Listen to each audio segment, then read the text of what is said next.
01 DIT 24F2004. Saya memegang jawatan sebagai pengerusi.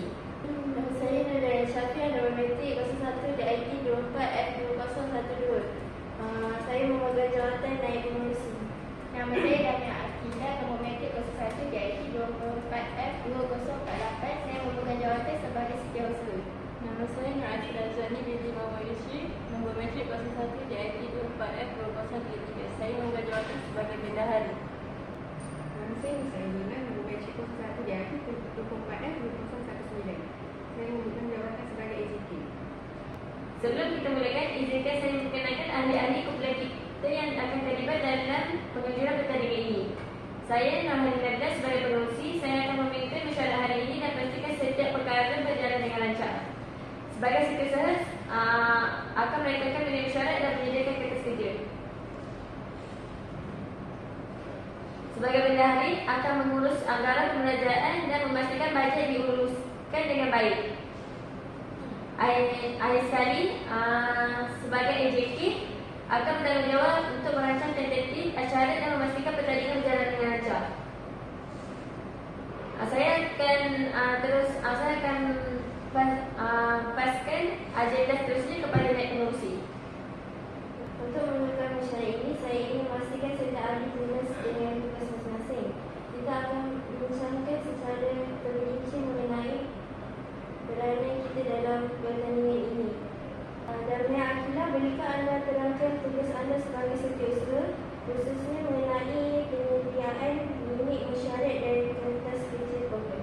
Terima kasih naib pengerusi. Sebagai setiausaha, saya akan merekodkan minit mesyuarat sepanjang sesi ini serta menyediakan draft kerja program yang akan merangkumi pengenalan projek, objektif pertandingan, maklumat program, tentatif acara dan anggaran perbelanjaan. Semua dokumen ini akan dihantar kepada ahli sampai mesyuarat untuk semakan dan kelulusan. Saya akan serahkan tugas kepada pengerusi. Sekarang saya akan beralih kepada bendahari. Sebagai bendahari, bolehkah anda kongsi tentang tugas dan anda dalam menyediakan anggaran perbelanjaan dan bajet untuk program ini? Pengerusi, sebagai bendahari, saya akan bertanggungjawab untuk menyusun anggaran kos program.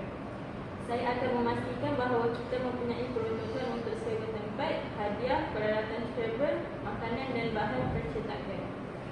Saya juga akan bekerjasama dengan pihak yang berkenaan untuk mendapatkan kelulusan bagi anggaran ini. Terima kasih. Semoga segala perbelanjaan dapat diuruskan dengan baik. Seterusnya, kita akan bercakap tentang tugas koordinat acara iaitu AJK. Bolehkah anda kongsikan tentang format pertandingan dan tentatif acara yang telah dirancangkan? Untuk pertandingan ini, kami merancang format yang melibatkan beberapa pusingan. Setiap pusingan akan berlangsung selama 30 minit dengan peserta bersaing secara individu atau dalam kompetisi. Kami kita telah menyusun tentatif program yang akan dimulakan dengan pendaftaran peserta pada pukul 9 pagi. Diikuti dengan beberapa pusingan pertandingan dan diakhiri dengan majlis penyampaian adat pada pukul 11.30 pagi dan diteruskan dengan ucapan terima kasih serta pusingan. Terima kasih. Dengan perancangan acara yang jelas, saya yakin pertandingan ini akan berjalan dengan lancar. Sekarang saya ingin membuka sesi soal jawab. Adakah sesiapa yang ingin mempunyai sebarang soalan ataupun cadangan? Saya cadangkan agar kita memastikan peserta mempunyai masa untuk berehat selepas setiap pusingan. Mungkin kita boleh menyediakan minuman ringan atau snack untuk mereka. Itu cara yang baik. Saya akan pastikan kos untuk snack dan minuman dimasukkan dalam anggaran perbelanjaan. Setuju. Kami juga perlu memastikan bahawa kita mempunyai set variable yang mencukupi untuk setiap pusingan. Jadi saya akan bersemangat untuk pastikan semua peralatan. Bagus. Terima kasih atas cadangan yang diberikan.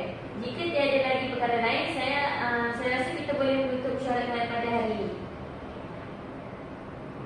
Saya rasa sampai di sini saja mesyuarat kita untuk kali ini. Saya harap apa yang kita bincang pada hari ini dapat difahamkan dan dengan jelas. Saya harap juga pada hari tersebut program ini berjalan dengan lancar seperti kita dirancangkan.